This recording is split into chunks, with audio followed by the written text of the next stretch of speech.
Hello everyone, welcome to technical inclined plus.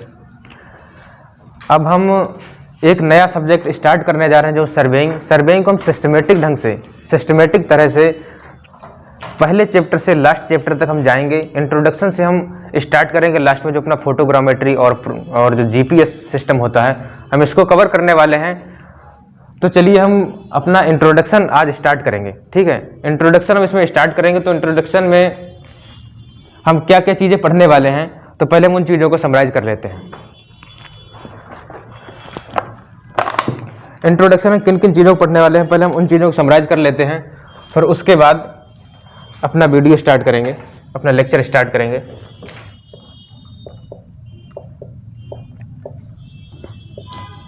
Introduction में हम पढ़ेंगे what is surveying, definition of the surveying. Surveying की definition पढ़ेंगे कि सर्वे की डिफिनीशन क्या है, और उसके बाद हम पढ़ेंगे इसमें प्रिंसिपल्स ऑफ द सर्वे। सर्वे के प्रिंसिपल्स क्या क्या होते हैं, आई होप आपको पता होंगे। Principles of surveying,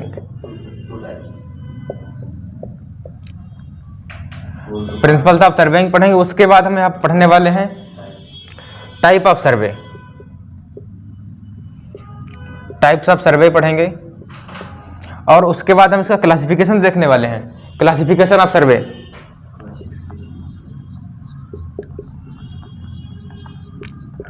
classification of सर्वे, इसके क्लासिफिकेशन के बाद हम यहाँ पर स्केल की बात करेंगे। श्रृंक स्केल आपने पढ़ा होगा, हम स्केल्स की बात करेंगे। और स्केल्स के बाद हम इस चैप्टर में जो कुछ इंपॉर्टेंट फैक्ट्स हो सकते हैं उनको पढ़ेंगे, फिर इसको ख़त्म करेंगे। ठीक है, तो चलिए हम अपना इंट्रोडक्शन में सर्वेइंग की डिफिनीशन से स्टार्ट करते हैं कि सर्वेइंग की डिफिनीशन क्या होती है। सर्वेइंग की डिफिनीशन क्या होती है, आप जानते होंगे सर्वेइंग में हम क्या करते हैं, किसी पॉइंट को लोकेट करते हैं। किसी पॉइंट को लोकेट करना मतलब किसी पॉइंट की रिलेटिव पोजीशन को बताना। तो किसी पॉइंट की हम रिलेटिव पोजीशन किस तरह से बता सकते हैं, आपके पास मान लीजिए कोई पॉइंट है, आपको इसकी रिलेटिव पोजीशन बताना है, तो आप इसकी पोजीशन किस तरह से बताएंगे। या फिर हो सकता है कि आप इसको हॉरिजॉन्टली मेजर करें, डिस्टेंस इसकी लें किसी भी जगह से। रिलेटिव मतलब किसी भी जगह से आपने कोई पॉइंट सेलेक्ट कर लिया, उस जगह से आपको किसी भी पॉइंट की पोजीशन को लोकेट करना है। अगर आप यहाँ पर हैं तो हो सकता है कि आप इसकी हॉरिजॉन्टल डिस्टेंस ले लें, हो सकता है कि आप यहाँ पर हैं तो आपको हॉरिजॉन्टल डिस्टेंस भी लेनी होगी। ठीक है, हॉरिजॉन्टल भी लेनी होगी और वर्टिकल डिस्टेंस भी लेनी होगी। ठीक है, जब हम हॉरिजॉन्टल डिस्टेंस और वर्टिकल डिस्टेंस दोनों की बात करते हैं, ये एक्स एक्सिस हो जाएगा, वाई एक्सिस हो जाएगा, इसको हम बोल देंगे x1, इसको बोल देंगे y1। अगर हमें हॉरिजॉन्टल डिस्टेंस और वर्टिकल डिस्टेंस दोनों लेनी होती है तो हम इस पॉइंट की लोकेशन को बता सकते हैं सर x1 y1। ठीक है, ये अपना कार्टेशियन सिस्टम होता है। कार्टेशियन सिस्टम, इसको हम 2D सिस्टम बोल सकते हैं। अगर 3D सिस्टम की बात करेंगे तो हमें एक जेड का एलिवेशन भी लेना होगा। अब आइए हम बात करें, ये कार्टेशियन सिस्टम होता है जो पॉइंट को लोकेट करता है, कार्टेशियन सिस्टम। और दूसरा आपको मिलेगा पोलर सिस्टम। पोलर सिस्टम में हम क्या कर सकते हैं कि हमने हॉरिजॉन्टल डिस्टेंस की तो बात कर ली, वर्टिकल डिस्टेंस की बात कर ली, लेकिन हमने डायरेक्शन की बात नहीं करी है। हम इसमें डायरेक्शन देख लेते हैं, ये जो एक्स है ये कितनी डायरेक्शन पर है, ये जो जितनी डायरेक्शन पर होगा ना, मान लिया हमने देख लिया यहाँ पर एंगल थीटा बना हुआ है, डायरेक्शन के बेस पर हम इसकी हॉरिजॉन्टल डिस्टेंस और वर्टिकल डिस्टेंस कैलकुलेट कर सकते हैं। हमें इसकी लेंथ पता चल गई एल है, तो हमें अगर इसकी हॉरिजॉन्टल डिस्टेंस चाहिए है तो हम क्या बोल सकते हैं सर, एल कॉस थीटा। अगर हमें इसकी वर्टिकल डिस्टेंस चाहिए तो हम बोल सकते हैं एल साइन थीटा। तो इस तरह से हम अपने पॉइंट की लोकेशन को, रिलेटिव पोजीशन को बता सकते हैं by measurement of the distance, by measurement of the elevation, by measurement of the direction. तो चलिए इसकी आप डेफिनेशन लिख सकते हैं। आप इसकी डेफिनेशन लिख सकते हैं, the science of determining the relative position of objects, the science of determining the science of determining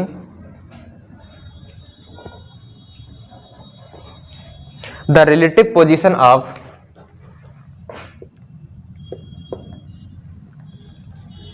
the science of determining the relative position of any point on the surface of earth of any point या फिर आप इसको object बोल सकते हैं, of any point और object on the surface of earth by taking the measurements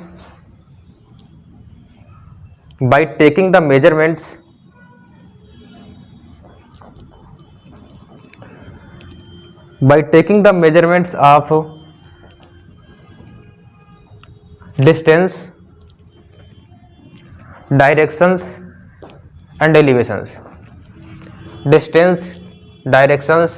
and elevations, okay.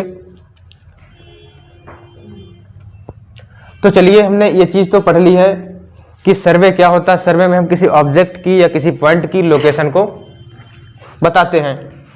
हो सकता है कि हम उसकी डिस्टेंस मेजर कर रहे हैं, या फिर हो सकता है उसका हम एलिवेशन ले रहे हैं, या फिर कोई डायरेक्शन ले रहे हैं।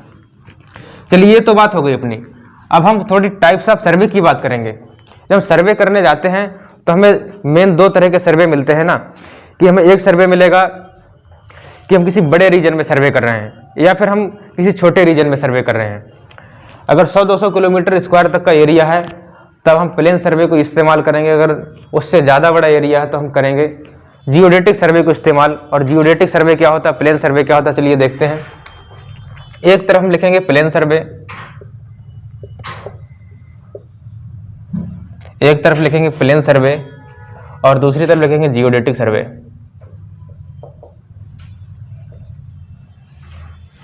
चलिए देखिए प्लेन सर्वे क्या होता है और जियोडेटिक सर्वे क्या होता है। प्लेन सर्वे में 1 नंबर आप डालिए, इसमें हम दोनों को कवर कर रहे हैं और साथ ही साथ दोनों का डिफरेंस भी आपको मिल जाएगा कि प्लेन सर्वे क्या होता है और जियोडेटिक सर्वे क्या होता है।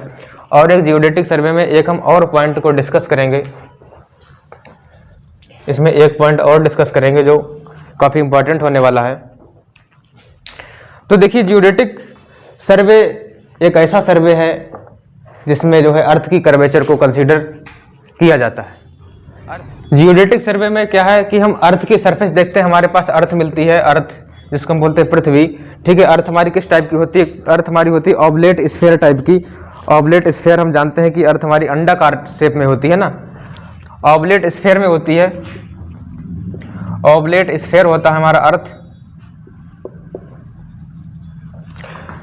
अर्थ को हम बोलेंगे ऑब्लेट स्फीयर, ठीक है, या फिर हम बोलेंगे एलिप्सॉइड, इलिप्स भी बोल सकते हैं ना, दीर्घवृत्ताकार इसका रोटेशन होता है। तो चलिए हम क्या बोला हमने कि ऑब्लेट स्फीयर अपनी अर्थ सर्किल नहीं है ना स्फीयर है। तो इसमें हमने क्या कहा कि जब बड़ा कोई एरिया आएगा तो हम इसकी कर्वेचर को भी कंसीडर करेंगे सर। तो इसमें आप लिख सकते हैं पहला टर्म की अर्थ कर्वेचर को हमने कंसीडर कर लिया, और दूसरे में हम क्या बोलेंगे, जब हमारे पास छोटा एरिया होता है तो हम क्या करते हैं, अर्थ कर्वेचर को कंसीडर नहीं करते हैं, नॉट कंसीडर्ड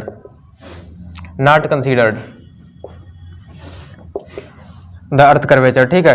और दूसरा जब हमने ये दो चीजें ले ली हैं ना, तो यहीं से हमें पता चल जाएगा और 3-4 पॉइंट, यहीं से हमें 2-3-4 पॉइंट और पता चल जाएंगे। देखिए जब हमारा अर्थ कर्वेचर को हम कंसीडर नहीं कर रहे हैं सर, तो हमारा मतलब एरिया छोटा होना चाहिए, और यहाँ पर हम जो अर्थ कर्वेचर को कंसीडर कर रहे हैं तो मतलब एरिया अपना लार्ज होना चाहिए।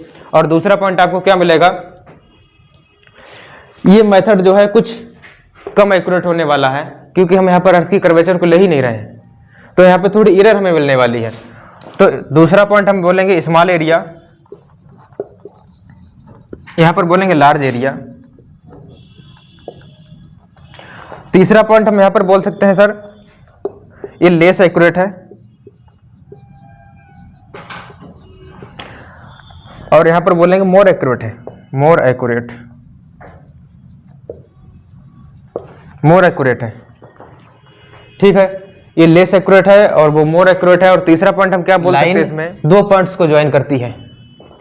प्लेन सर्वे में अगर हम कोई लाइन ड्रा करेंगे तो देखिए एक पॉइंट हमारा ये है, दूसरा पॉइंट ये है, लाइन दो पॉइंट को इसने ज्वाइन कर लिया है। और अगर हम इसमें बात करेंगे जियोडेटिक सर्वे में, तो देखिए एक पॉइंट ये है, दूसरा पॉइंट ये है, इसमें कुछ इस तरह से लाइन जाएगी, कुछ यहाँ पर ये मिलेगा, ठीक है। ये यहाँ पर कह सकते हैं 2 या 2 से अधिक पॉइंट को यहाँ पर क्या कर रही है, ज्वाइन कर रही है, मतलब 2 पॉइंट को ज्वाइन कर रही है, बोल सकते हैं यहाँ पर आर्क टाइप में मिल रहा है, आर्क टाइप में मिल रहा है। अगर आप ट्रायंगल की बात करेंगे तो बेसिक आपको ट्रायंगल कुछ इस तरह से मिलता है, लेकिन यहाँ पर कुछ ट्रायंगल आपको मिलेगा।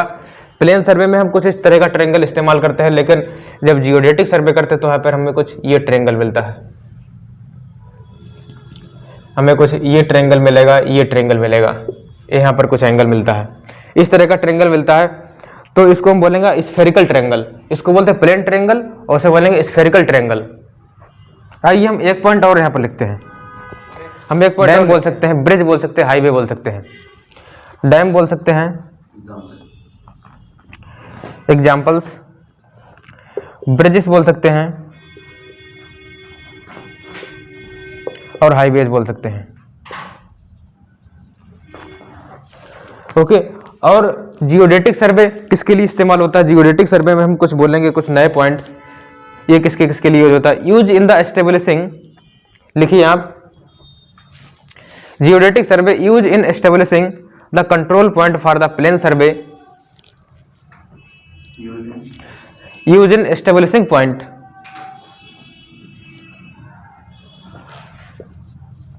एस्टेब्लिशिंग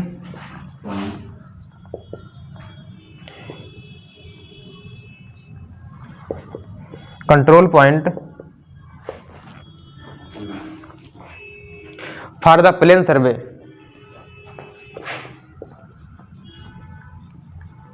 जैसे कि मान लीजिए हम प्लेन सर्वे करते हैं, हम प्लेन सर्वे करते हैं, लेवलिंग की बात करें, आप लेवलिंग करते होंगे, तो वहाँ पर जब छोटे इलाके की हम लेवलिंग करते हैं तो वहाँ पर जो आरएल है ना, हम एमएसएल से लेते हैं, मीन सी लेवल। तो वो क्या है? वो कंट्रोल पॉइंट अपना है, वो कंट्रोल पॉइंट है अपना, और जो अपने प्लेन सर्वे को बताता है कि इसमें हम अगर आरएल लेंगे, किसी भी पॉइंट की एलिवेशन लेंगे तो किसके रिस्पेक्ट में लेंगे। तो ये चीज़ है, ये जो है सर्वे, प्लेन सर्वे हम लोग, आप लोग कर सकते हैं, और लेकिन जियोडेटिक सर्वे कौन करेगा? जियोडेटिक करेगा national survey of India, NSI, national survey of India. ये नेशनल लेवल पर होता है, जो आपकी गवर्नमेंट है वो करेगी। अगर आप यहाँ पर एक पॉइंट है कि एमएसएल अपना है, एमएसएल है जिसे बोलते हैं मीन सी लेवल, ये भी नेशनल सर्वे ऑफ इंडिया ने किया है, ठीक है। तो एमएसएल अपना कहाँ से मेजर किया जाता है? अब मीन सी लेवल से तो मेजर किया जाता है, लेकिन किस जगह से लिया गया है? ये किस जगह से लिया गया है? पहले इसको मेजर करते हैं हम कराची से, जो पाकिस्तान में है, लेकिन अब हम इसे लेते हैं मुंबई से। अब हम इसको मुंबई से कंसीडर करते हैं। मुंबई से हम कंसीडर किसे? ये एमएसएल होता क्या है? ये average of the tides, average height of the tides. Tides क्या बोल सकते हैं? जो ज्वार भाटा आती है समुद्र में, ठीक, मीन सी लेवल। तो सी मतलब समुद्र की हम बात कर रहे हैं यहाँ पर, मीन मतलब मध्य, मतलब एवरेज की बात करेंगे। जो हाइट, जो समुद्र हम देखते हैं, समुद्र में क्या आता है? ज्वार भाटा आती है ना, टाइड्स आती हैं, तो टाइड का जो एवरेज हाइट ले लिया जाता है उसका। तो ये था अपना प्लेन सर्वे और जियोडेटिक सर्वे। इसमें हमने बात करी कि प्लेन सर्वे में हम अर्थ कर्वेचर को कंसीडर करते हैं, और जियोडेटिक सर्वे में, प्लेन सर्वे में कंसीडर नहीं करते हैं, जियोडेटिक सर्वे में अर्थ कर्वेचर को कंसीडर करते हैं।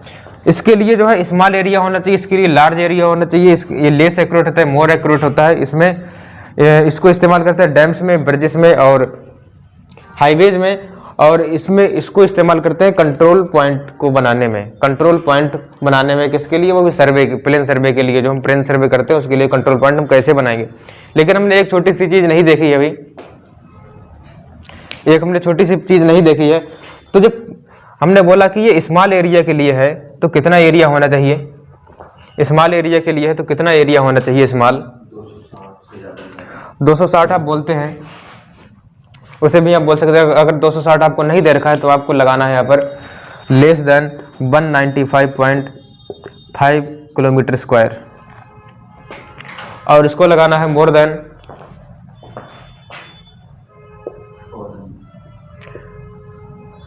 195.5 किलोमीटर स्क्वायर। 195 भी आपको मिलता है बहुत से बुक्स में।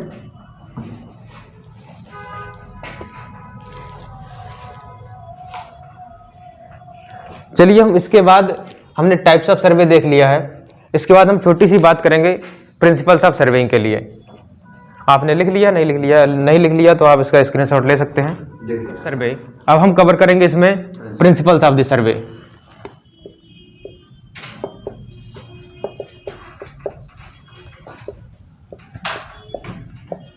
सर्वेइंग के प्रिंसिपल्स क्या क्या होते हैं? आपने पढ़ा होगा सर्वेइंग के प्रिंसिपल्स के बारे में।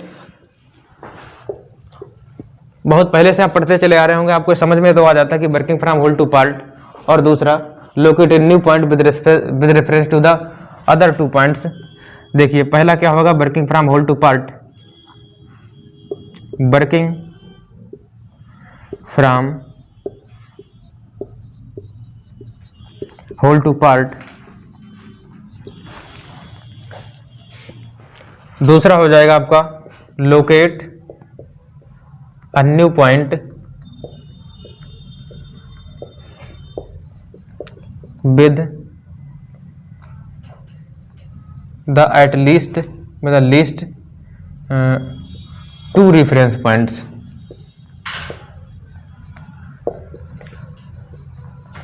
तो ये working from whole to part आपको पता है ना कि अगर हमें सर्वे करना है तो हमें बड़े एरिया से लेकर के छोटे एरिया की तरफ बढ़ना है। ऐसा नहीं कि हम छोटे पॉइंट से लेकर के बड़े एरिया की तरफ जाएंगे तो हम वहाँ पर कंफ्यूज हो जाएंगे और एक्यूरेसी यहाँ पर मेंटेन नहीं हो पाएगी। और अगर यहाँ पर हम बात करें locate a new point with reference to at least 2 points, अगर हमें एटलीस्ट 2 पॉइंट दे रखा है, एक पॉइंट हम ये दे रखा है और दूसरा पॉइंट हमको ये दे रखा है, तो हम इसमें क्या करें, तीसरा पॉइंट बहुत ही अच्छी तरह से बहुत ही आसानी से लोकेट कर सकते हैं। और हमारे पास अगर 3 पॉइंट हो जाएंगे तो हम इसका कैलकुलेशन कर सकते हैं। हमें कैलकुलेशन क्या करना होता है भाई, हमें एरिया निकालना होता है। अगर हमारे पास कुछ इस तरह का ये मिल गया है, 2 पॉइंट ये दे रखे तो हमने इस तरह ट्रेंगल निकाल लिया, तो ट्रेंगल की एनालिसिस आप बहुत अच्छी तरह से कर पाएंगे, आसानी से कर ले जाएंगे इस ट्रेंगल की कैलकुलेशन। तो ये आपको कैसा मिल रहा है, राइट एंगल ट्रेंगल मिल रहा है। और दूसरे अगर हम ट्रेंगल की बात करेंगे, कुछ हमें इस तरह का ट्रेंगल मिल रहा है, तो हम इसको क्या बोलेंगे, तो हम इस चीज को बोल सकते हैं कि इसका अगर हमें एरिया कैलकुलेट करना है, इसको ABC कुछ इस टाइप से आप लेंगे और आप हीरो का फार्मूला, ठीक है, हीरो का फार्मूला क्या फार्मूला था भाई अपना, S minus A S minus B S minus C, और अंडर रूट में कुछ इस तरह से आप इसका एरिया कैलकुलेट कर सकते। बट S क्या होता है, S होता है अपना A plus B plus C by 2, कुछ इस तरह से। और इसका क्या होता है, एरिया 1/2 बेस इंटू हाइट, कुछ इस तरह से आप इसका एरिया कैलकुलेट कर पाएंगे। लेकिन आपने ट्रेंगल की बात करी तो ट्रेंगल आपको पता होना चाहिए, हम सर्वेइंग में कितने तरह के ट्रेंगल्स लेते हैं, सर्वे में कितने तरह के ट्रेंगल लेते हैं। सर्वे अगर हम करते हैं ना, तो सर्वे में वैसे ये पोर्शन जहाँ पर हम एक नए पॉइंट को लोकेट करने की बात करते हैं with at least 2 reference measurement 2 reference points, ठीक है, तो वहाँ पर हमें 2 तरह के ट्रेंगल्स मिलते हैं। वैसे ये ट्रेंगुलेशन वाला पार्ट, ट्रेंगुलेशन की अगर बात करें तो ट्रेंगुलेशन is the principle of chain survey. इस चेन सर्वे का प्रिंसिपल होता है ट्रेंगुलेशन। तो यहाँ पर हम जो ट्रेंगल्स देखते हैं, हमें 2 तरह के ट्रेंगल लेने होते हैं। ट्रेंगल हमें 2 तरह के लेने होते हैं। बहुत बार ये कंपटीशन में आया हुआ है, बहुत बार इस टाइप का क्वेश्चन कंपटीशन में पूछा गया है, SSC JEE हो RRB हो। तो यहाँ पर ट्रेंगल हमको कितने तरह के मिलते हैं, बेल कंडीशन ट्रेंगल मिलता है, आप जानते होंगे बेल कंडीशन ट्रेंगल मिलता है, और दूसरा हमें मिलता है इल कंडीशन ट्रेंगल, और इल कंडीशन। तो बेल कंडीशन ट्रेंगल क्या होता है, इल कंडीशन ट्रेंगल क्या होता है, जिसमें एंगल जो है ना वो 30 से 120 के बीच वेरी कर रहे हो, 30 से 120 के बीच जा रहे हो हर एक एंगल, ठीक है, 30 से कम नहीं होना चाहिए, 120 से ज्यादा नहीं होना चाहिए। और इल कंडीशन ट्रेंगल जो इस क्राइटेरिया को फॉलो ना कर रहा हो, इस क्राइटेरिया को फॉलो ना कर रहा हो। तो हो सकता है कि इस तरह से आपको 4 ऑप्शन दे दिए हों और बेल कंडीशन ट्रेंगल की बात करी हो तो उसमें 3 तरह के आपको ट्रेंगल दे रखे होंगे। हो सकता है पूछ दिया 30, 40, 120, एक ऑप्शन आपको ये दे रखा हो 30, 10 और 120, और तीसरा आपको बना दिया 30, 45 और 60 यहाँ पर, और तीसरा 90, 180 और 220। और आपसे पूछा हो कि इसमें कौन कौन सा ऑप्शन करेक्ट है, ठीक है, कौन कौन सा ऑप्शन करेक्ट है, तो आप इसमें क्या ऑप्शन लगाएंगे। आपसे पूछ लिया हमने well condition triangle, well condition triangle, well condition triangle की बात कर दिया और आपको यहाँ पर दे दिए हैं 4 ऑप्शंस। आप 4 ऑप्शन देंगे, 30 बोला, 40 बोला, 120 बोला, 30 बोला, 10 बोला, 20 बोला, 120 बोला, 30 बोला, 45 बोला, 60, और अगला 90, 180, 220। तो आपको बेल कंडीशन ट्रायंगल के लिए कौन सा ऑप्शन क्लिक करना होगा? आपको सी नहीं, आपको यहाँ पर 2 ऑप्शन क्लिक करने होंगे, फर्स्ट और सेकंड। पहला क्लिक करना होगा और यहाँ पर तीसरा क्लिक करना होगा। हमने क्या बताया, ऑप्शन कितने सही जा रहे हैं उससे मतलब नहीं है, क्योंकि ये क्वेश्चन पूछ सकता है डिसीजन मेकिंग में। डिसीजन मेकिंग में आपसे क्वेश्चन पूछ सकता है कि ऑप्शन ए करेक्ट है, ए बी करेक्ट है, बी सी करेक्ट है, सी डी करेक्ट है, इस तरह से। तो देखिए आपको अपने कॉन्सेप्ट पे रहना है। बेल कंडीशन ट्रायंगल के लिए हमें चाहिए है 30 से 120 के बीच का एंगल। तो 30 से 120 के बीच देखिए 30, 40, 120, इसमें 30, 10 आ गया ना, ये भाई इल कंडीशन ट्रायंगल हो गया। और इसके बाद 30, 45, 60 ये सही है। 90, 120, 30 के बीच में ही 180 ज्यादा हो रहा है, तो ये इल कंडीशन ट्रायंगल हो जाएगा। ठीक है, तो आपको इल कंडीशन ट्रायंगल के बारे में थोड़ा बहुत इंफॉर्मेशन हुआ होगा। यहाँ से क्वेश्चन उठता है, यहाँ से क्वेश्चन उठता है।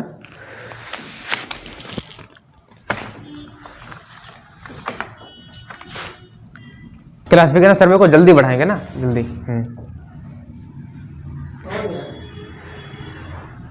ओके, तो फिर हम अपना नेक्स्ट पॉइंट स्टार्ट करेंगे, classification of survey.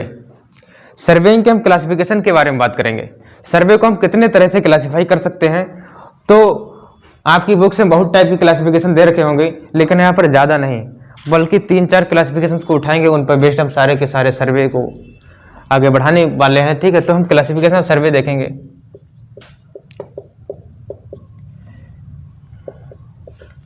Classification of survey,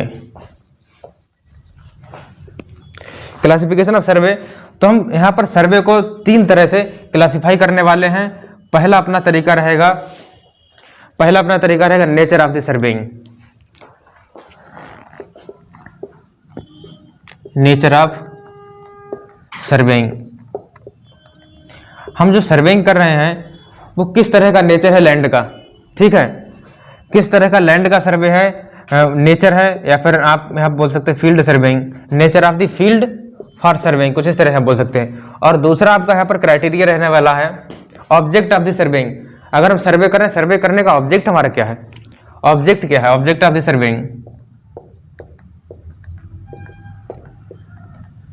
object of surveying. अब तीसरा हम यहाँ पर कवर करने वाले हैं, तीसरा अपना तरीका रहेगा इंस्ट्रूमेंट बेस्ड। हम कौन कौन सा इंस्ट्रूमेंट यूज कर रहे हैं, उस इंस्ट्रूमेंट के बेस पर हम सर्वे को क्लासिफाई करने वाले हैं, इंस्ट्रूमेंट यूज्ड। तीसरा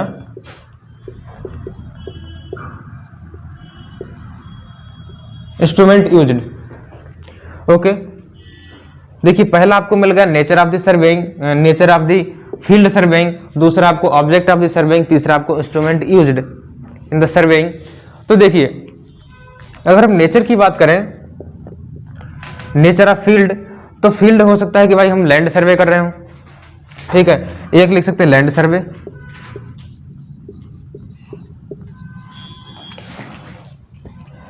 हो सकता है कि हम लैंड से हट करके, जो जमीन है जमीन से हट करके हम पानी की तरफ जा रहे हैं, उसे मरीन सर्वे बोल सकते हैं, मरीन सर्वे बोल सकते हैं। इसे ही हम बोलते हैं हाइड्रोग्राफिक सर्वे। हाइड्रो मतलब वाटर से रिलेटेड,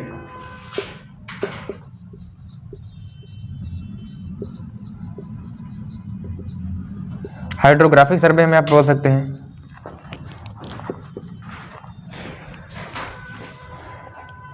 तीसरा आपका होगा यहाँ पर एस्ट्रोनॉमिकल सर्वे।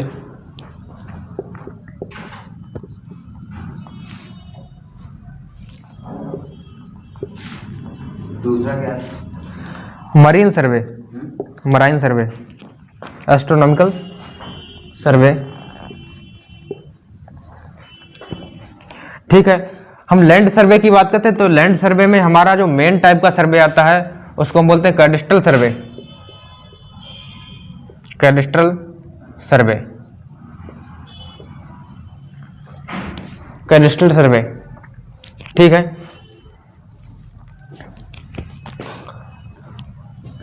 और हम बात करें इसे में, इस चीज को हम बोल सकते हैं, एक बोल सकते हैं कैडिस्ट्रल सर्वे आ गया अपना इसमें, और इसमें बोल सकते हैं टोपोग्राफिकल सर्वे, टोपोग्राफिकल सर्वे। ठीक है, तो इस तरह के अपने पास सर्वे की ये नेचर ऑफ द फील्ड के बेस पर हमारे यहाँ पर सर्वे के टाइप हैं। तो हो सकता है कि हम यहाँ पर लैंड सर्वे, लैंड की अगर बात करेंगे तो हम यहाँ पर टोपोलॉजी की बात करने वाले हैं। हम कंडीशनल सर्वे बोल सकते हैं, टोपोग्राफिकल सर्वे बोल सकते हैं। तो कंडीशनल सर्वे क्या होता है, ये किसी प्रॉपर्टी लाइन की बाउंड्री को बताता है। तो एक कंडीशनल सर्वे से क्वेश्चन बहुत बार पूछा गया कि हम कंडीशनल सर्वे किसके लिए इस्तेमाल करते हैं, इसमें प्रॉपर्टी लाइन या फिर बाउंड्री लाइन की बात करता है। और आपको मरीन सर्वे मिलेगा, हाइड्रोग्राफिकल सर्वे जिसे बोलते हैं। यहाँ पर हम जब वाटर की बात करते हैं, नदी समुद्र की बात करते हैं, तो वहां पर हमें इस टाइप का सर्वे करना होता है। एस्ट्रोनॉमिकल सर्वे, अगर हम स्पेस में बात करते हैं कुछ, तो हम उसकी बात करेंगे एस्ट्रोनॉमिकल सर्वे, चांद सितारे। ओके, इसकी बात। और टोपोग्राफिकल सर्वे हम टोपोलॉजी की बात करें, स्थलाकृति हम किस पे करने जा रहे हैं, कि वाटर में है या फिर हम पहाड़ पे हैं, किस तरह का अपना वहाँ पर टोपोग्राफी है, उस पर बेस्ड हम यहाँ पर सर्वे को देखेंगे। तो आप यहाँ पर नोट कर सकते हैं कुछ ही 4 तरह के सर्वे। ठीक है, लैंड सर्वे में आप कंडीशनल सर्वे को लीजिए, और आप मरीन सर्वे को लीजिए, हाइड्रोग्राफिक सर्वे को लीजिए। इसको आप अलग अलग लिख सकते हैं। एस्ट्रोनॉमिकल सर्वे आप लिख सकते हैं, और तीसरा आप लिख सकते हैं क्या, टोपोग्राफिकल सर्वे। और जो हमारा मेन ऑब्जेक्ट होता है, ऑब्जेक्ट के बेस पर हम कितने तरह के सर्वे होते हैं उनको लिखेंगे।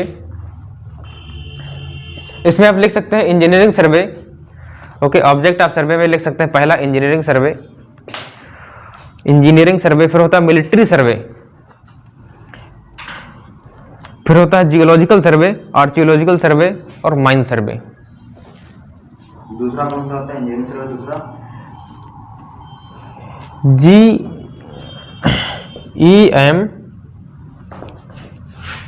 GEM, इसको आप लिख लीजिए। इंजीनियरिंग, फिर एम से इंजीनियरिंग सर्वे, और यहां पर आएगा एम से आपका military survey. Engineering survey, military survey, geological survey, geological survey, और यहां पर आ जाएगा आपका आर्कियोलॉजिकल सर्वे, और एम से आ जाएगा माइन सर्वे। ओके, आप यहां पर ये कुछ 5 टाइप के टाइप ऑफ सर्वे हैं, आप इनको देख लीजिए। नेक्स्ट आपको मिलेगा इंस्ट्रूमेंट यूज्ड। इंस्ट्रूमेंट अगर आपका यूज हो रहा है तो यहाँ पर कितने तरह के सर्वे हो सकते हैं? माइन सर्वे, माइन। जब आप यहाँ पर इंस्ट्रूमेंट यूज कर रहे हैं तो आप सर्वे करते होंगे, आपने थोड़ा बहुत, आपको सर्वे के बारे में आइडिया होगा। जब आप कहीं रोड पर जाते हैं तो आपको दिखता है कि कोई इंसान एक दूरबीन टाइप का इंस्ट्रूमेंट एक ट्राइपॉड पे माउंट करके बैठा होता है या खड़ा होता है, कुछ वहाँ पर फोकसिंग कर रहा होता है, तो उससे बोलते हैं क्या, तो वहाँ पर वो लेबलिंग कर रहा होता है। लेबलिंग किससे करेगा? डंपी लेबल होता है, कुछ थियोडोलाइट भी आ गया है। ठीक है, तो आप यहाँ पर बोल सकते हैं, जब हम राइज या फाल की बात करते हैं तो यहाँ पर हमें लेबलिंग लेना होता है। दूसरा, हम अगर किसी आपको फील्ड का मेजरमेंट करना होता है तो वहाँ पर हम चैन देखते हैं ना, चैन जिसको हिंदी में बोलते हैं जरीब। तो अगर हम चैन यूज कर रहे हैं तो उसे बोलेंगे चैन सर्वे। अगर हमें किसी पॉइंट की डायरेक्शन लेनी है, डायरेक्शन अगर आपको किसी भी चीज़ की पता चल जाती है तो उससे आप क्या बिल्डिंग की हाइट कैलकुलेट कर सकते हैं। तो अगर डायरेक्शन हम किससे मेजर करें, डायरेक्शन को मेजर करने के लिए आप अपने मोबाइल में चलाते हो कंपास। ठीक है, तो आपको कंपास सर्वे मिलता है, कंपास सर्वे आपको मिलता है। तीसरा आपको मिलेगा यहाँ पर थियोडोलाइट सर्वे। आप प्लेन टेबल इस्तेमाल करते हैं, प्लेन टेबल। ठीक है, जो आपके फील्ड का क्या करता है, ऑब्जर्वेशन भी साथ साथ करते जाता है, और साथ ही साथ क्या करता है, ऑब्जर्वेशन और रिकॉर्डिंग दोनों काम एक ही साथ करता है, वो होता है अपना plane table.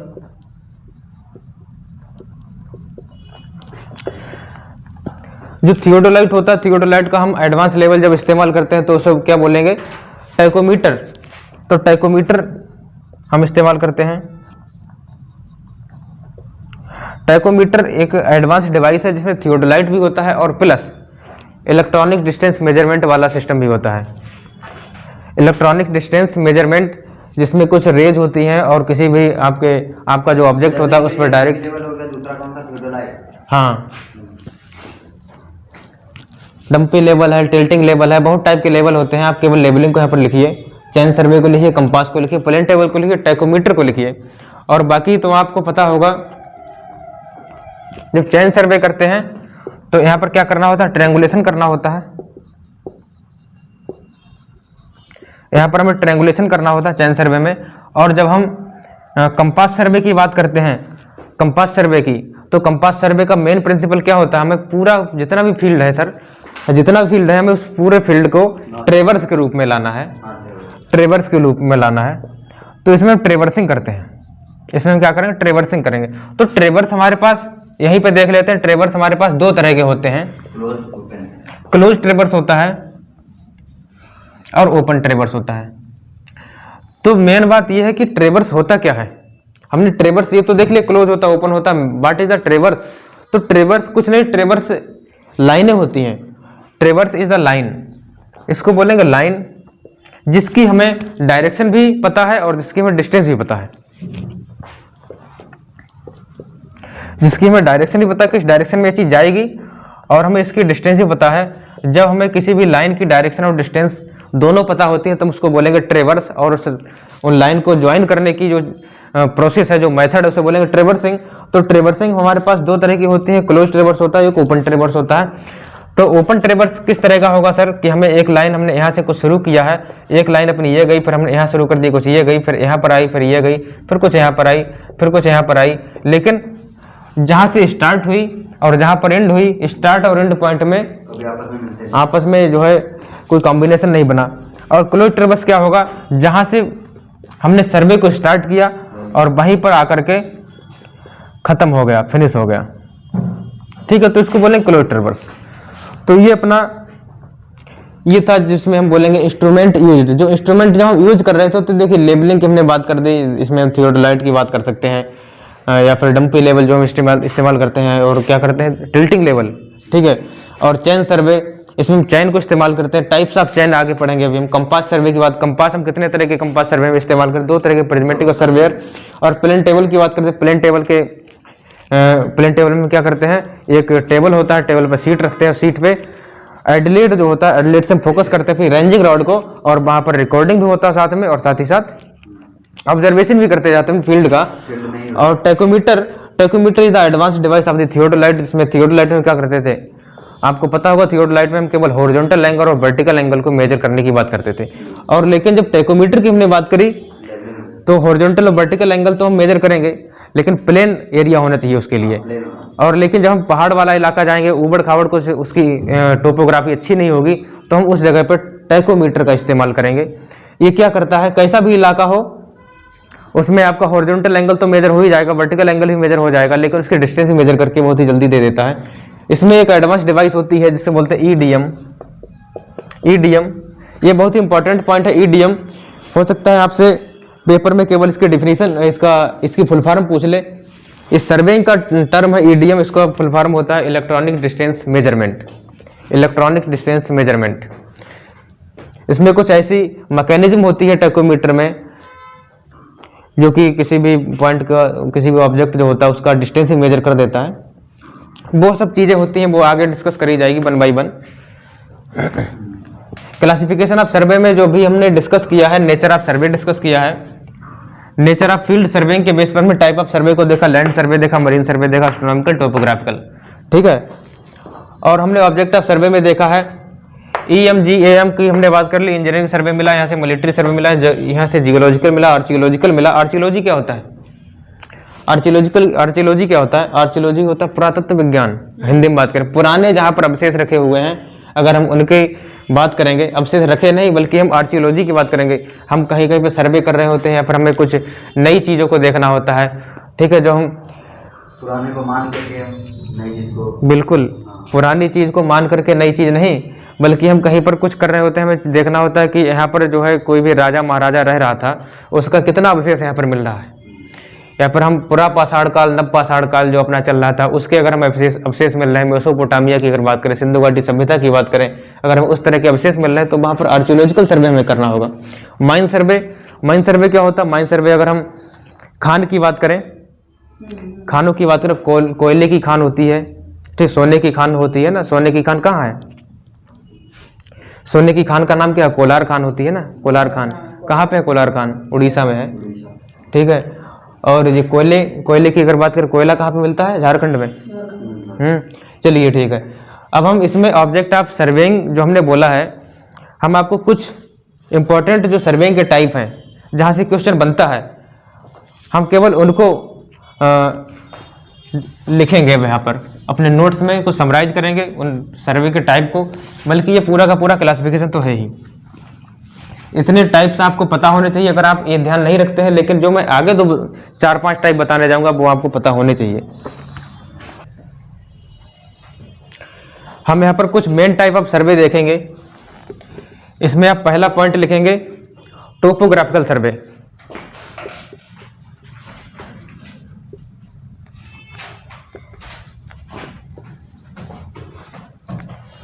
Topographical survey, topographical survey क्या होता है? दूसरा आप देखें इंजीनियरिंग सर्वे, इंजीनियरिंग सर्वे। तीसरा आप देखें कैडेस्ट्रल सर्वे, कैडेस्ट्रल सर्वे।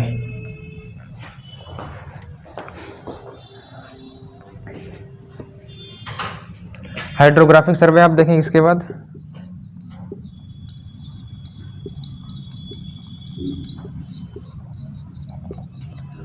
जियोलॉजिकल,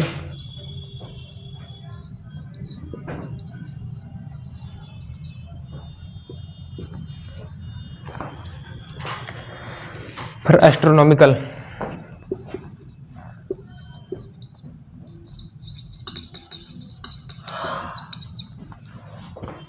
तो अब टोपोग्राफिकल सर्वे में लिख सकते हैं टोपोग्राफिकल सर्वे, इंजीनियरिंग सर्वे, कैडेस्ट्रल सर्वे और हाइड्रोग्राफिक सर्वे, जियोलॉजिकल सर्वे, एस्ट्रोनॉमिकल सर्वे। यहाँ पर ये कुछ सर्वे के टाइप है। यहाँ पर जो इम्पोर्टेंट है वो इम्पोर्टेंट है टोपोग्राफिकल, इसके बाद इम्पोर्टेंट है कैडेस्ट्रल।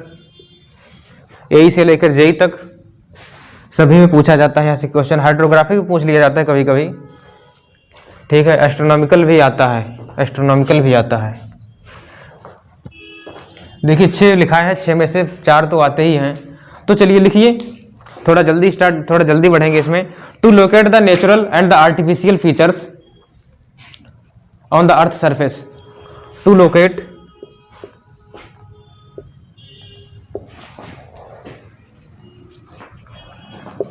नेचुरल एंड आर्टिफिशियल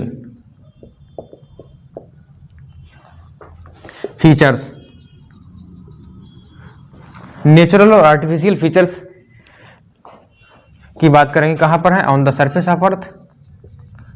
अगर हम सर्वे कर रहे हैं अर्थ के सरफेस पर ही होंगे, surface of earth, surface of अर्थ। ठीक। हाइड्रोग्राफिक सर्वे की अगर बात करें तो हाइड्रोग्राफिक सर्वे किसके लिए होता है? For the large water bodies,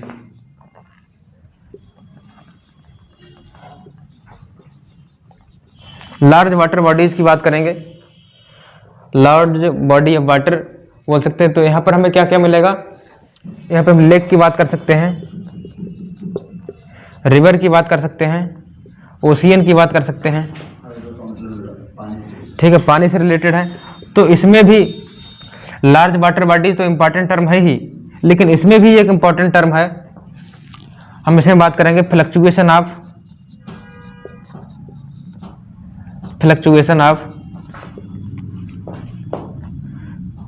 ocean tides. जो समुद्र में ज्वार भाटाएं आती हैं उनके फ्लक्चुएशन के बारे में बताता है हाइड्रोग्राफिक सर्वे। और डेप्थ ऑफ रिवर कह सकते हैं, डेप्थ, रिवर की डेप्थ की बात कर सकते हैं, ठीक है। और इंजीनियरिंग सर्वे की हम बात करेंगे। इंजीनियरिंग सर्वे किसके लिए होता है? अगर हम इंजीनियर हैं तो हमारा काम क्या है? किसी भी चीज़ को डिजाइन करना और किसी चीज़ को कंस्ट्रक्ट करना, नया कंस्ट्रक्शन लाना। तो यहाँ पर design and construction of new routes, हमें नए नए रास्ते खोजना है, ठीक है, उनका डिजाइन करना है। Design and construction of the new routes किसके लिए? अगर हम रूट देखेंगे तो रेलवे हो सकता है यहाँ पर, और हाईवे हो सकता है। जब हम हाईवे बनाते हैं, फिर रेलवे बनाते हैं, तो हमें ये चीज़ें देखनी पड़ती हैं कौन सा अपने लिए रूट अच्छा रहेगा। ठीक है, अब जियोलॉजिकल सर्वे की बात करते हैं।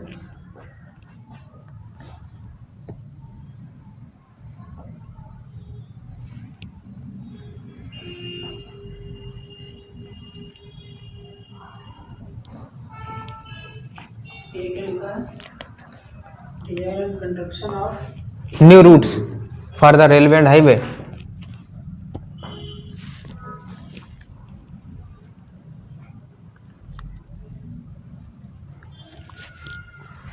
और जियोलॉजी, अगर हम जियोलॉजी की बात करें, आपने जियोलॉजी जानते होंगे ना, जियोलॉजी क्या होता है। अगर हम अर्थ सरफेस के स्ट्रेटा, पृथ्वी के ऊपर की बात नहीं, पृथ्वी के नीचे की बात करें, कितने तरह के स्ट्रेटा होते हैं। ठीक है, तो हम यहाँ पर ये हमें इंफॉर्मेशन देता है, इंफॉर्मेशन अबाउट द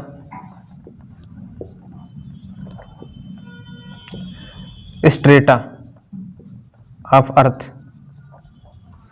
ठीक है, अगर हम अर्थ के स्ट्रेटा की बात करें तो पृथ्वी के नीचे हमें क्या मिलता है, कोर क्रस्ट मेंटल मिलता है ना, core crust mantle.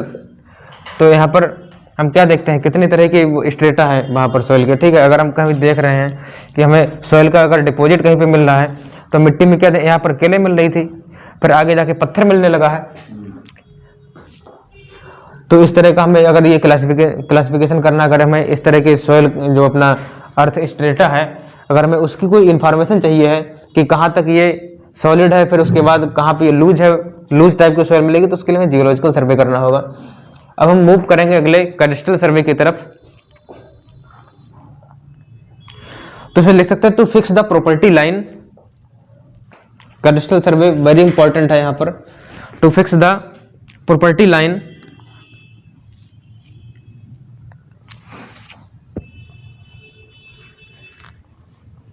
calculation of the land area to fix the boundary of municipality and the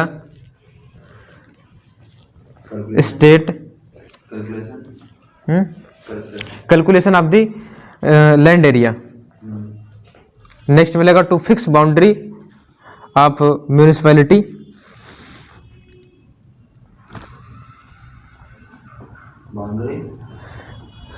to fix the boundary of municipality and municipality नगर पालिका, म्यूनिसिपैलिटी ऑफ द स्टेट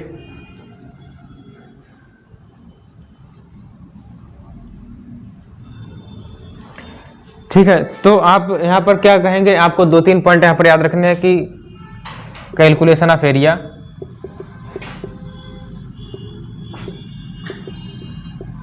आपको boundary line अगर कहीं पर word मिलता है, boundary line अगर आपको कहीं पर शब्द मिलता है, ठीक है, अगर आपको मिलता है प्रॉपर्टी लाइन, ये आपको 2 वर्ड मिलते हैं, तो आपको कैडस्ट्रल सर्वे वहां पर लगाना है।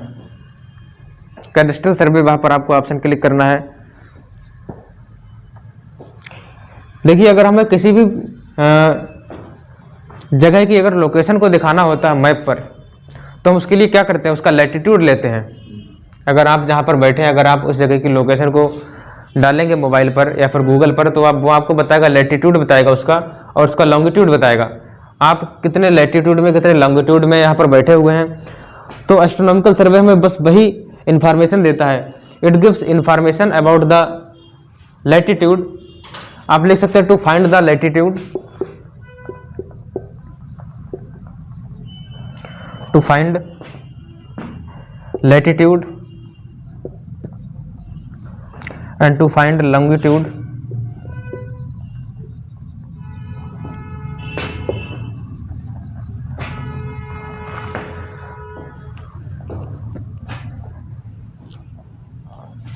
and location of the point azimuth and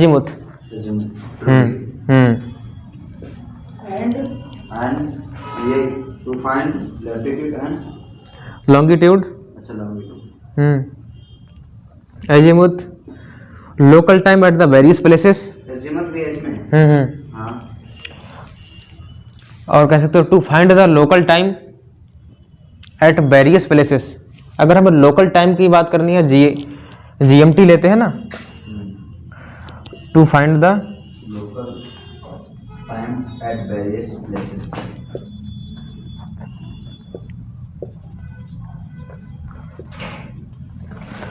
ये लास्ट वाला आपका ऑब्जेक्टिव पूछा जा सकता है आने वाले एग्जाम्स में।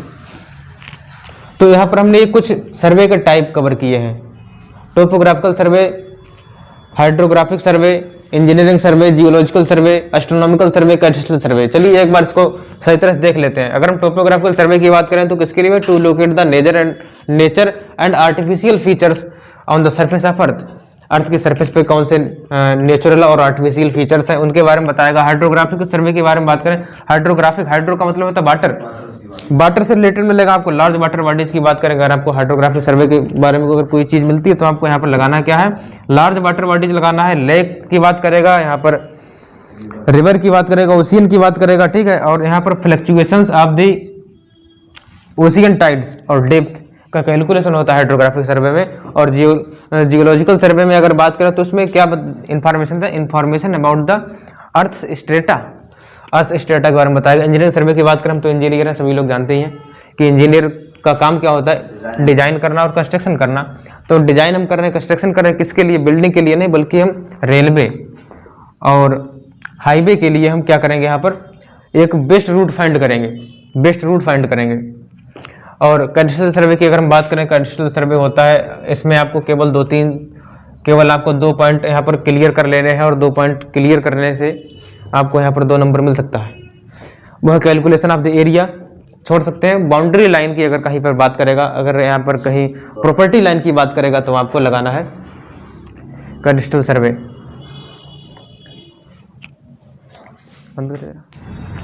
ओके, तो फिर हम स्टार्ट करेंगे अपना स्केल। स्केल क्या होता है? स्केल को आप बोलेंगे it is the ratio of map distance upon ground distance, map distance upon ground distance. अगर हम स्केल की बात करेंगे, हम कभी देखते हैं कि हमारा मैप रखा हुआ होता है, ड्राइंग जो हमने बना रखी है, और 10-20 साल बाद अगर हम उसे देखेंगे तो मैप थोड़ा श्रंक हो जाता है, मैप श्रंक हो जाता है। यहाँ पर जब मैप यहाँ पर श्रंक हो रहा था, यहाँ पर हम श्रंक स्केल की बात करेंगे, श्रंक स्केल की बात करेंगे। तो श्रंक स्केल क्या होता है?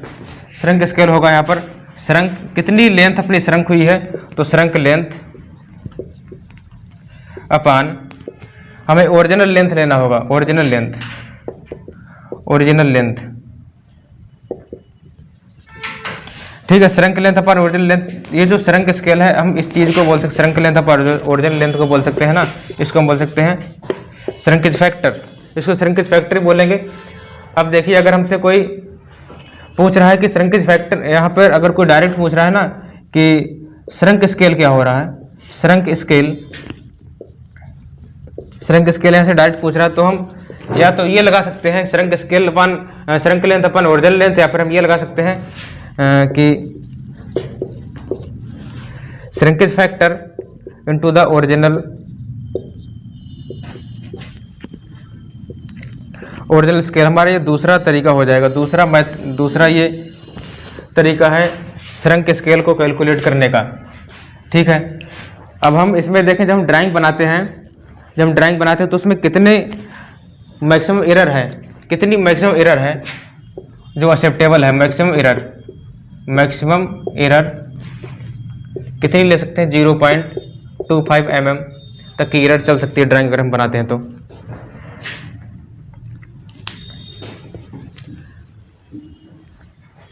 तो चलिए हम इसके बाद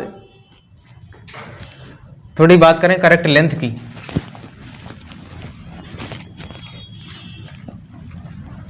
लेंथ कैलकुलेशन, एरिया कैलकुलेशन और वॉल्यूम कैलकुलेशन। लेंथ कैलकुलेशन, तो लेंथ अगर हम कैलकुलेशन की बात करें, कैसी हम करेक्ट लेंथ यहाँ पर ले रहे हैं, करेक्ट लेंथ कैलकुलेशन करने। हो सकता है कि हमने पहला हमारा जो स्केल है कुछ 1/20 का है, और हमने इससे कुछ लेंथ मेजर करी है जो L1 है, इसको हमने स्केल को S1 मान लिया, और हमने बाद में जो अपना स्केल लिया है वो हो गया 1/40, और हमने यहाँ पर जो लेंथ मेजर करी है वो है क्या? L2। तो हम यहाँ पर करेक्ट लेंथ किस तरह से मेजर करेंगे? तो इससे जो हमने लेंथ मेजर करी है L1, ये हम कुछ ले सकते हैं, यहाँ पर 100 ले सकते हैं, तो हमें L2 चाहिए है। तो यहाँ पर करेक्ट लेंथ का फार्मूला हो जाएगा यहाँ पर correct length into correct scale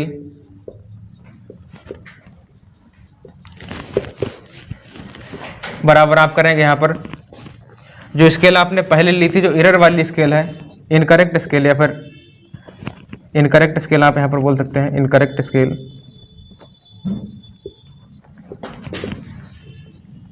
incorrect scale into the incorrect length, incorrect length.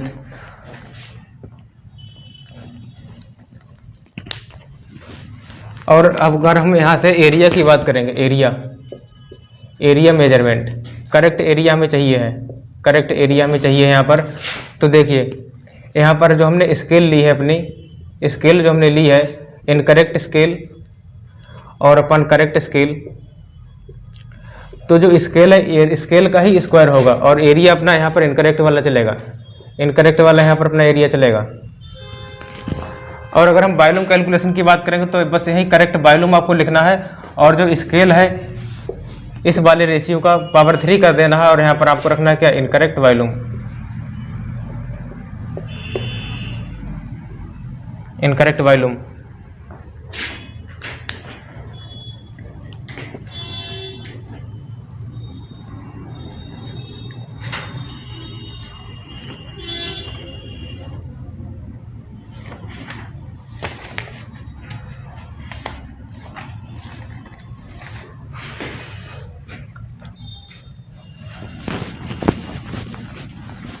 अब हम इसके बाद बात करेंगे टाइप ऑफ स्केल, स्केल के टाइप्स। लिख लिया ना इतना?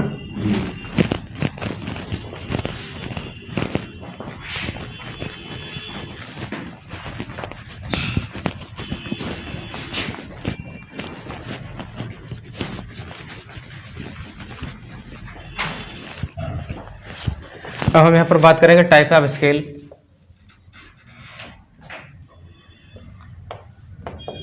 कितने तरह की स्केल होती हैं? आपने पढ़ा होगा geographical scale, engineering scale, diagonal scale और वर्नियर स्केल।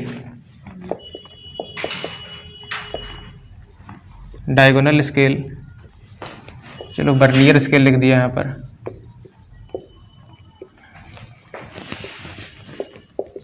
जियोग्राफिकल स्केल कर दिया, जियोग्राफिकल स्केल।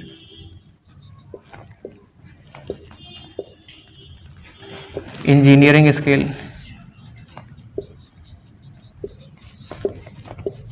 तो इंजीनियरिंग स्केल क्या होती है? जहाँ पर 1 सेंटीमीटर इक्वल टू 20 मीटर या फिर 1 सेंटीमीटर इक्वल टू 100 मीटर की बात करते हैं, कुछ इस तरह से जो दिखाया जाता है, इस तरह का फ्रैक्शन यहाँ पर नहीं होता, डायरेक्ट हम इस तरह दे देते हैं, इसे बोलेंगे इंजीनियरिंग स्केल। और देखिए जो वर्नियर स्केल होता है इसके कितने टाइप होते हैं? वर्नियर स्केल के 3-4 टाइप होते हैं यहाँ पर। एक होगा डायरेक्ट वर्नियर, एक होगा डायरेक्ट वर्नियर और दूसरा आप यहाँ पर ले सकते हैं retrograde, retrograde vernier. Direct vernier होगा, रेट्रोग्रेड वर्नियर हो गया।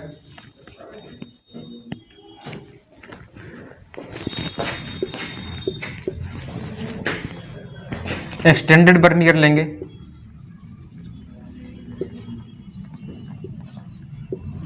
और यहाँ पर हम डबल वर्नियर लेंगे।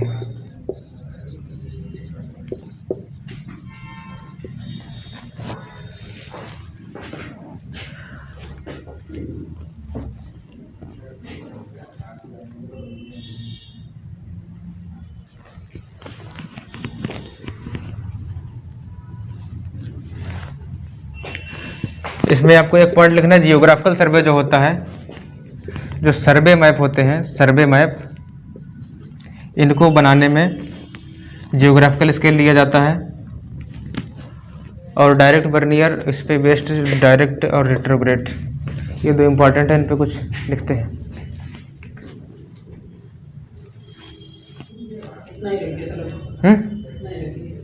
इतना ही रखें? इसमें 2 फार्मूले लिख लो, फिर इसे ख़त्म करते हैं।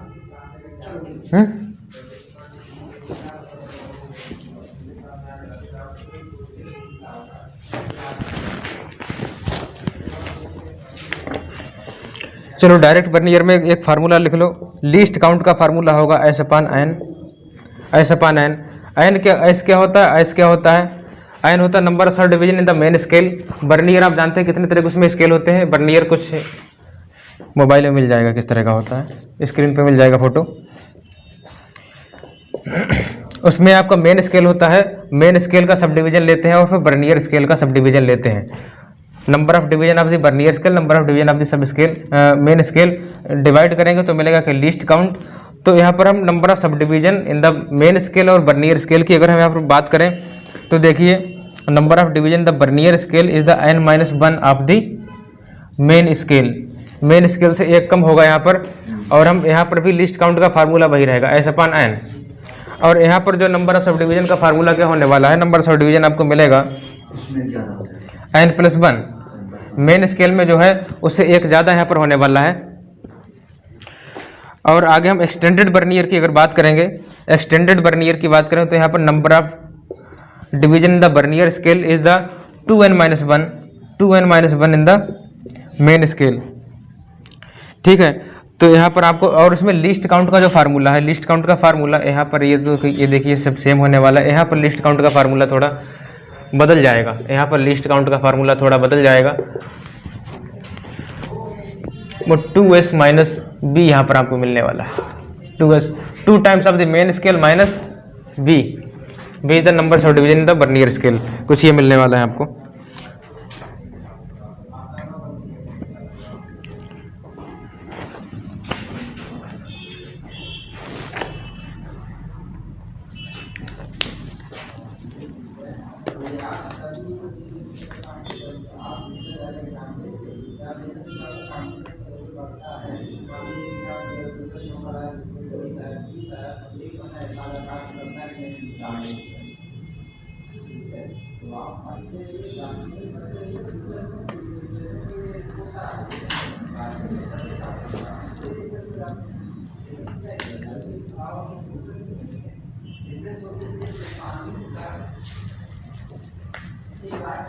डबल बर्नियर में आप ले सकते हैं, ये यूज करता है, ये यूज होता है किसमें,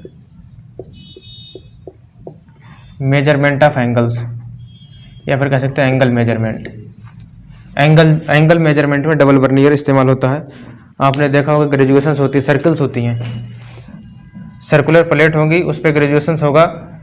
और जब आप थियोडोलाइट देखते हैं ना तो थियोडोलाइट में एंगल मेजरमेंट करते हैं, हॉरिजॉन्टल एंगल जब मेजर करते हैं तो दो तरह की प्लेट होती है और डबल बर्नियर वाला प्रिंसिपल यूज होता है।